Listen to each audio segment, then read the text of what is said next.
All right, welcome back. Happy Friday, everybody. Going on day 5 of Corona vacation. Um, Hopefully, everybody is doing okay and are able to follow along in the notes still. If you guys have any questions, please feel free to reach out to me. I know some of you guys have been, which is good, and I have hopefully been getting back to you in appropriate amount of time. So we left off yesterday talking about some major advances, especially with vaccinations, with the polio basically being cured, as well as the discovery of penicillin. And just remember, a lot of these things came about because of World War II. So, continuing on with today's notes, before World War II, most Americans were blue collar workers or those that produced a product with their labor. These are people that work in factories or do labor intensive jobs. By 1956, though, a majority of American workers will hold white collar jobs in which they performed a service for others in an office or a business. So these will be people that go to work in an office more so than people that are going to be doing intensive labor all day long. White collar workers also enjoyed pleasant working conditions, but found the work to be both impersonable and the fact that workers were often pressured to dress, think, and act alike. This is going to be your stereotypical office job where you're sitting in a cubicle and you're wearing shirt and tie all day long. Blue collar workers in the 1940s and 1950s, though, benefited from better wages and working conditions. So they blue collar workers, the people working in factories doing labor intensive jobs, they will see a better wage increase as well as better working conditions for them. And labor unions will also grow in size as a result of mergers like the AFL merging with the CIO. Remember, AFL is the American Federation of Labor, and the CIO is Congress of Industrial Organization.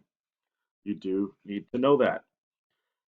And after World War II, the baby boom continued as people who enjoyed a higher standard of living and growing families sought new houses in the suburbs that began to ring the urban cities.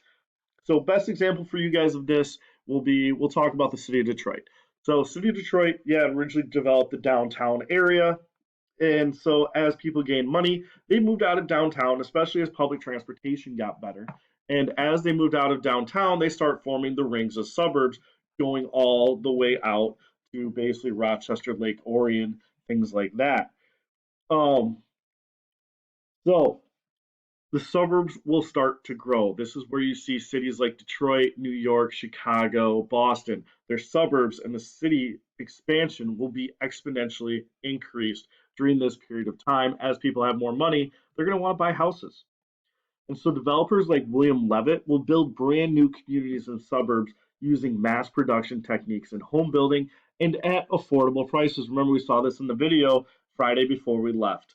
That he basically figured out a way to assembly line building houses. So the same day they build all the foundations. The next day they pour all the concrete floors. Then they put up the walls. Then they do all the bathrooms. Everything the same day for all the houses. So that way one thing is brought in every day, and they're able to rapidly produce houses for very cheap.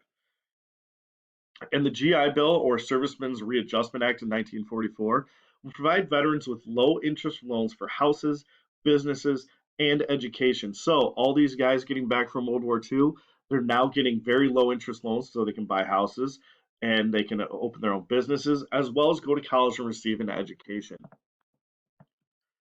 And the development of suburbs will create other changes in American society as well. So, as cities start to expand, other things will expand as well. First, stores will begin to move from the cities to suburban shopping centers. So, this is where you see the introduction of basically the strip mall being created. And the growing demand for cars needed for the commute from home to work will also spur the development of new models every year. So remember before with the Model T, you could get any car you wanted as long as it was a Model T and it was black. So after this period of time, you're going to start seeing new models every year, kind of like we do now. Now, cars might not be drastically different from year to year, but they will be slight tweaks and different color options now more than ever. And we'll look at that here in a second. And the growth of the auto industry will lead to the need for more and better roads, and Congress will respond to this with the Federal Highway Act of 1956, where it created a national network that could allow for the evacuation of cities in the event of a nuclear attack. So remember, Eisenhower at this point in time is president, and he spent a lot of time in Germany where they had the Autobahn, which is basically their version of our highway system. And he liked how quickly things were able to move from one point to another on the Autobahn. So he's going to create our own highway network here in the United States to basically replicate that. Cars will also inspire drive-in movies, drive-in restaurants, and vacation trips across America. So drive-in movies, there is still one left in Huron County. It would be just west, or sorry, just east of Sandusky. There is still a drive-in movie there. Drive-in restaurants, the best example I can think of that would be Sonic. Would be an example of a drive-in restaurant. You pull up, you talk into a speaker, and then somebody will bring out your food right to your car for you. And vacation trips, this will be a brand new concept all throughout the United States. People are at work with their better benefits are going to actually have vacation time, and with better cars, they're going to be able to travel longer distances. They can go to the beach, travel, and go see other places they've never really been before. So now, um, just a quick note with that Federal Highway Act, they're going to have $26 billion set aside to build 40,000 miles of roadway. So a lot of the roads you see under the Federal Highway Act would be like I-75, different interstate highways like that. So it's got an I in front of it. There's a chance it came about because of the Federal Highway Act of 1956. So here's an example of some of your cars you're going to see. 1958, Chevy is going to put out that brand new pickup truck you see over on the left, that nice blue color.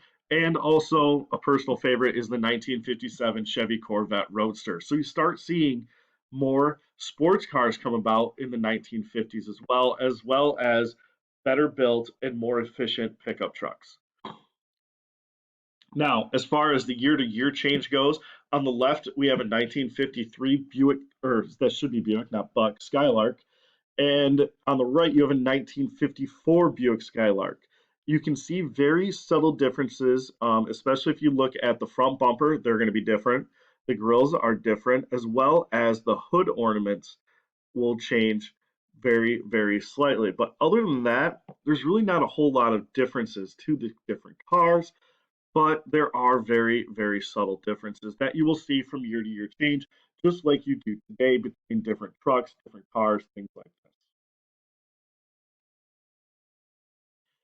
Gas companies were also eager to make more money from the increasing number of cars by offering credit cards to loyal customers. So you do start to finally see the emergence of credit cards after World War II. Despite the lessons, though, learned from the Depression and war, consumers will begin to buy on credit once again. Do you think they would have been smart enough to learn from what happened in the 1920s with the massive, just the increase of buying things on credit, and how this is not necessarily a great idea because, yeah, you bought it, but do you really own it until it's paid for? And the answer to that is no. So other companies besides gas stations will also start to put out credit cards.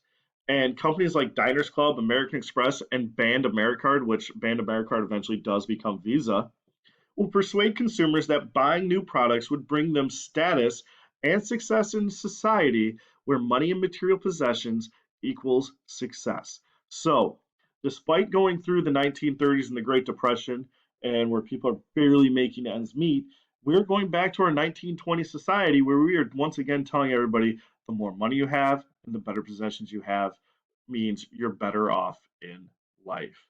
So, that is something to keep in mind when we come back Monday and move into section 2, where we'll talk about the social life and lifestyles of the 1950s. Now, your homework tonight, please make sure you do fill out the Google form. Once again, there's only 3 questions besides your name.